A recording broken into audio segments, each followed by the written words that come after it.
ಇದು ಹೇಳದಂತೆ ದುರಾಸೆ ಆಯ್ತು, ಅತಿ ಆಸೆ ಆಯ್ತು. ಈಗ ಅದಕ್ಕನ ವೇಷದಲ್ಲಿ ಬಂದು ಅವರಿಗೆ ಮಾರಿದ್ದು ನಾನೇ. ಮುದುಕರ ಮರ್ಯಾದೆ ತೆಗೆದಿಯಲ್ಲ. ಮೊದಲು ಪಾಪ ನಿರಪರಾಧಿಗೆ ಶಿಕ್ಷೆ ಆಗುವಾಗ ಮಾಡಿದಲ್ಲ. ನಾಳೆ ಅಂದ್ರೆ ವಿದೇಶಕ್ಕೆ ಹೋಗುವ ಅಂತ ಎಲ್ಲ ವ್ಯವಸ್ಥೆ ಮಾಡಿಸಿಕೊಂಡಿದ್ದೆ. ಅಷ್ಟರೊಳಗೆ ನೀವು ಸತ್ಯ ಬಯಲು ಮಾಡಿಬಿಟ್ಟೆ. ಯಾರ ಕಣ್ಣು ತಪ್ಪಿಸಿದ್ರು ದೇವರ ಕಣ್ಣು ತಪ್ಪಿಸ್ಲಿಕ್ಕೆ ಆಗುವುದಿಲ್ಲ ಎನ್ನುವುದು ಇನ್ನಾದ್ರೂ ಸಂಪತ್ತು ನಿಧಾನವಾಗಿ ಬಂದ್ರೆ ಮಾತ್ರ ಅದ್ರ ಬೆಲೆ ನಮಗೂ ತಿಳಿಯುವುದು, ಅದರ ವಿನಿಯೋಗ ಹೇಗೆ ಮಾಡಬೇಕಂತ ಗೊತ್ತಾಗುದು. ಬರಿದೆ ಹೇಳಿದಲ್ಲ ಭಾಗವತ, ಹೆಜ್ಜೆಯ ಮೇಲೆ ಹೆಜ್ಜೆಯ ನಿಕ್ಕುತ್ತ ಮಜ್ಜಿಗೆಯೊಳಗಿನ ಬೆಣ್ಣೆಯಂತೆ ಭಾಗ್ಯದ ಲಕ್ಷ್ಮೀ ಭಾಗ. ಸಂಪತ್ತು ಹಾಗೆ ಬಂದ್ರೆ ಮಾತ್ರ ಅದನ್ನು ನಾವು ಕೂಡಿಡ್ತಾ ಹೋಗುತ್ತೇವೆ. ಒಮ್ಮೆಲೆ ಸಂಪತ್ತು ನಿರಾಯಾಸವಾಗಿ ಕಳ್ಳತನದ ಬಂದ್ರೆ ಅದು ಕಡೆಗೆ ಇಂಥದಕ್ಕೆ ಹಾಳಾಗಿ ಹೋಗುದು. ಅರ್ಥ ಆಯ್ತು, ನನಗೆ ಅರ್ಥ ಆಯ್ತು. ಅಂತ ನನ್ನ ಆತ್ಮೀಯನಿಗೆ ನಾನು ಅನ್ಯಾಯ ಮಾಡಿಬಿಟ್ಟೆ, ನಿಮಗೆಲ್ಲ ತೊಂದರೆ ಕೊಟ್ಬಿಟ್ಟೆ, ಇಷ್ಟು ಒಳ್ಳೆಯ ಮೇಲೆ ಅಪವಾದ ಬರುವಂತೆ ಮಾಡಿಬಿಟ್ಟೆ. ನೀವು ಯಾವ ಶಿಕ್ಷೆ ಕೊಟ್ಟರು ಸ್ವೀಕಾರ ಮಾಡ್ತೀನಿ. ನೀನು ಎಷ್ಟು ಜನರಿಗೆ ಉಪದ್ರ ಕೊಟ್ಟವೇನು ಅಂತ ನನಗೆ ಗೊತ್ತಾಯ್ತು. ಈಗ ಅದಕ್ಕಿಂತಲೂ ಹೆಚ್ಚಾಗಿ ಪವಿತ್ರವಾದಂತಹ ಸ್ನೇಹಕ್ಕೆ ನೀನು ಅವಮಾನವನ್ನು ಮಾಡಿದ ಹಾಗೆ. ನಿನ್ನನ್ನು ಎಷ್ಟು ನಂಬಿತೋ ನಿನ್ನ ಸ್ನೇಹಿತ ಅವಸರ ಮನೆಯಲ್ಲಿ ಕೊಳೆಯುವ ಹಾಗೆ ಮಾಡಿದೆಯಲ್ಲ, ಆ ದೇವರು ನಿನ್ನನ್ನು ಕ್ಷಮಿಸ್ತಾನೆ ಅಂತ ಭಾವಿಸಿಕೊಂಡೇನ? ನೀವು ಕ್ಷಮಿಸಿ. ಸ್ವಲ್ಪ ಹೇಳಿ ವಿಷಯ, ಅವನಿಗೆ ಶಿಕ್ಷೆ ನಂದು ಸ್ವಲ್ಪ ವಿಷಯ ಹೇಳಿ. ನೋಡು, ನಿರಪರಾಧಿ ಅಲ್ಲ ಅಪರಾಧಿ ಮಾಡಿ ಬಿಟ್ಟಿಯಲ್ಲ. ಇಷ್ಟು ಪಾಪದವ ಈ ನಿರಪರಾಧಿಯನ್ನ ಅಪರಾಧಿಯ ಸ್ಥಾನದಲ್ಲಿ ನಿಲ್ಲಿಸಿದೆಯಲ್ಲ, ಎಷ್ಟು ದೊಡ್ಡ ಅಪವಾದ. ಗೊತ್ತಾ, ಆದ್ರಿಂದ ಕಳ್ಳತನ ಎಷ್ಟು ದೊಡ್ಡ ಅಪರಾಧವು, ಕದ್ದ ವಸ್ತುವನ್ನು ಖರೀದಿಸುವುದು ಅಷ್ಟು ದೊಡ್ಡ ಅಪರಾಧ. ಖಂಡಿತ ಹೌದು. ಆ ವಸ್ತು ನಾವು ಪಡೆದದಕ್ಕೆ ಮೊದಲು ಅವರಿಗೆ ಶಿಕ್ಷೆ ಕೊಡಿ.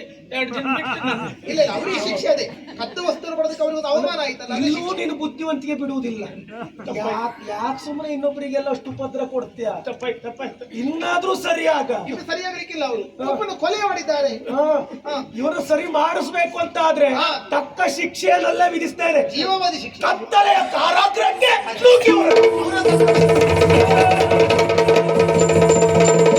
ಬಂದ ಮುಕ್ತಿಯಗೊಳಿಸಿ ರವಿವರ್ಮನನು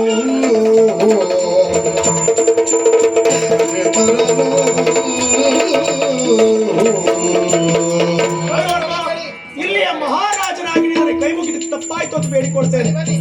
ಯಾರಲ್ಲಿ ನಿರಪರಾಧಿ ಎನ್ನುವುದು ಈಗ ನಿರೂಪವಾಯ್ತಪ್ಪ. ಇಲ್ಲಿಯವರೆಗೆ ನಿನಗೆ ಶಿಕ್ಷೆಯನ್ನು ವಿಧಿಸಿದವ.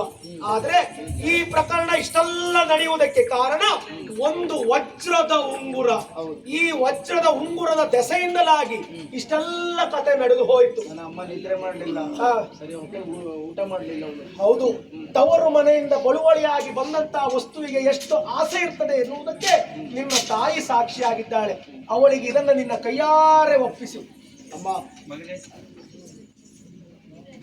ಮಾಡಿದ ಮಾತಿನಂತೆ ಉಂಗುರನ್ನು ಕೈ ಸೇರಿತಾ ಇರುವುದು ಇನ್ನಾದ್ರೂ ನೆಮ್ಮದಿಯಿಂದ ನಿದ್ರೆ ಮಾಡಬಹುದು. ಸಂತೋಷ ಆಯ್ತು ಮಗನೇ. ಈಗ ಅವರನ್ನು ನೋಡಿ ನಿದ್ದೆ ಮಾಡ್ತಿದ್ದವರೇ ಕಾಣುತ್ತದೆ ನಿಮಗೆ. ಇಲ್ಲ, ಮುಖ ಎಲ್ಲ ಹಾಗಾಗಿ ಹೋಗಿ ಬಳಲಿದ್ದಾರೆ. ಅವರು ಊಟವೂ ಮಾಡ್ಲಿಲ್ಲ ಗೊತ್ತಾ ನಿಮಗೆ.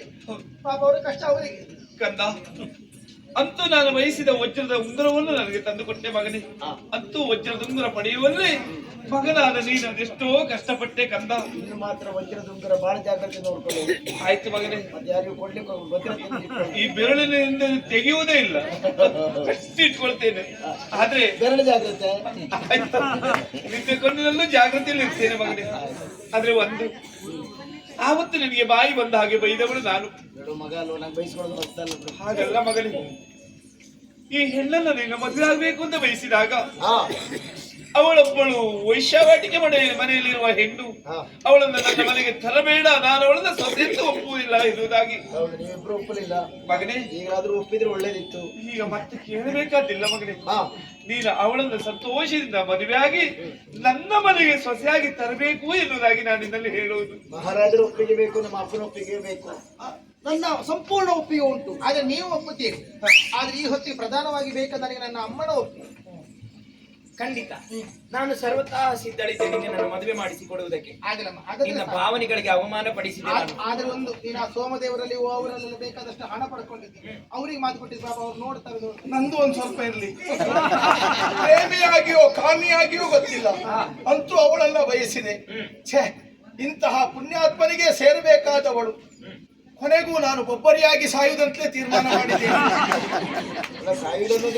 ಹಾಗೇನು ಬೇಡ, ಊರಲ್ಲಿ ಹೆಣ್ಣು ಮಕ್ಕಳಿಗೆ ಕೊರತೆ ಉಂಟು. ಒಂದು ನಿವಾರಣೆ, ಹೆಣ್ಣು ಮಕ್ಕಳಿಗೆ ಕೊರತೆ ಇಲ್ಲ, ಮದುವೆ ಆಗ್ಲಿಕ್ಕೆ ಬರ್ಬೇಕು. ಒಂದು ಆದರ್ಶ ಬದುಕನ್ನು ಕೊಡಬಹುದು. ಪಾಪ ಮುಕುಂದ ಸತ್ತಿದ್ದಾರೆ. ಹ, ನಾನು ಸಾಯ್ತೇನೆ.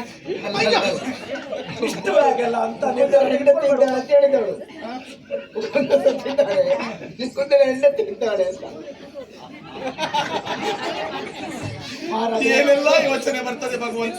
ಬೇಡ ನಮ್ಮಲ್ಲಿ ಆಗಲ್ಲ, ನಿಜವಾಗಿ ಅದೊಂದು ಆದರ್ಶವೇ ಹೌದು. ಒಂದು ಗತಿಯಿಲ್ಲದೆ ಇರುವಂತ ಹೆಣ್ಣಿಗೊಂದು ಬದುಕು ಕೊಡುವುದು ಅದಕ್ಕಿಂತ ದೊಡ್ಡದು ಮಿಗಿಲಾದದ್ದು ಯಾವುದೂ ಇಲ್ಲ. ನಿಜವಾಗಿಯೂ ಹೌದು. ನನಗೀಗ ಅದು ಬಿಟ್ಟರೆ ಬೇರೆ ಗತಿಯೂ ಇಲ್ಲ ಅಂತ ಗೊತ್ತಾಗಿದೆ. ಎರಡು ಮನೆತನಗಳಲ್ಲಿ ದ್ವೇಷ ಎನ್ನುವುದಿತ್ತು, ಇನ್ನು ಮುಂದಾದ್ರೂ ಆ ದ್ವೇಷ ನಿವಾರಣೆ ಆಗಿದ್ರೆ ಒಳ್ಳೆದಿತ್ತು. ಖಂಡಿತವಾಗಿಯೂ ಇದೇ ಸ್ಥಳದಲ್ಲಿ ವಿಶೇಷ ಕಲ್ಯಾಣೋತ್ಸವ ಎನ್ನುವುದಾಗಿ ನೆರವೇರಿಸೋಣ. ಇಲ್ಲಿಯವರೆಗೆ ಅವಳನ್ನ ಬಯಸಿದವಳು ನೀನು, ಇನ್ನು ಅವಳ ಅಣ್ಣನ ಸ್ಥಾನದಲ್ಲಿ ನಿಂತು ಮುಂದೆ ನೀನೇ ಮದುವೆಯನ್ನು ಮಾಡಿಸತಕ್ಕಂತೆ. ನಾನು ಅಣ್ಣ, ಹಾ, ಅವ ನನಗೆ ಭಾವ. ಭಾವ, ಅವರಿಬ್ಬರ ಮದುವೆಯನ್ನು ನೀನೇ ನೆರವೇರಿಸಬೇಕು. ಅದು ವಜ್ರದುಂಗುರ ಎಲ್ಲೆಲ್ಲಿ ತಿರುಗಿ ತಿರುಗಿ ತಿರುಗಿ ತಿರುಗಿ ಅಂತೂ ಬಂದು ಸೇರಿದ್ದು ಕಲ್ಯಾಣದ ಹೊತ್ತಿಗೆ. ಕಲ್ಯಾಣದ ಹೊತ್ತಿಗೆ ಸ್ವಸ್ಥಾನವನ್ನೇ ಸೇರಿದ ಹಾಗಾಯಿತು. ಇವೆಲ್ಲವೂ ಭಗವಂತನ ಇಚ್ಛೆ ಎನ್ನುವುದಕ್ಕೆ ಅನುಮಾನವೇ ಇಲ್ಲ. ದೇವರು ಮನಸ್ಸು ಮಾಡಲಿಲ್ಲ ಅಂತ ಆದ್ರೆ ಒಂದು ಹುಲ್ಲು ಕಟ್ಟಿ ಅಲುಗಾಡುವುದಕ್ಕೆ ಸಾಧ್ಯವಿಲ್ಲ ಎನ್ನುವುದನ್ನ ಈ ಪ್ರಪಂಚ ಮುಖಕ್ಕೆ ಸಾರಿದ ಹಾಗಾಯಿತು. ಅದು ಶಿವನ ಇಚ್ಛೆಯಿಂದ ಇಷ್ಟೆಲ್ಲ ನಡೆದದ್ದು ಅಲ್ವಾ? ಶಿವನ ಸಂಕಲ್ಪದಿಂದ ವಜ್ರದುಂಗುರದ ಪ್ರಕರಣ ನಡೆದದ್ದು. ಪ್ರಕರಣ ಎನ್ನುವುದು ನಡೆದದ್ದು.